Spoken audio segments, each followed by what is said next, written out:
বাবা মা হওয়ার কষ্টটা এতটাও সহজ নয়, যেটা অনেক মানুষই আজকাল বোঝে না। একটা বাচ্চাকে বড় করা শুধু একদিনের ব্যাপার নয়, এর জন্য দিনের পর দিন নিজেকে শেষ করতে হয়।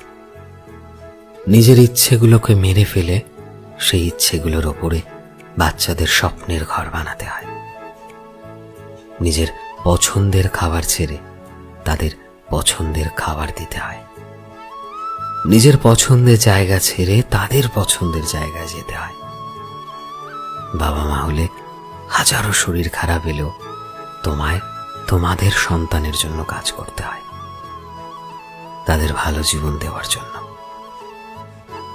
বাবা মায়েরা বেশিরভাগ সময় অল্প টাকার মাঝে নিজেদের অ্যাডজাস্ট করার চেষ্টা করে, কারণ তাদের ইনকামের বেশিরভাগটাই তো বাচ্চাদের নতুন কাপড়, স্কুলের বেতন, টিউশনের ফি ইত্যাদির পেছনে চলে যায়।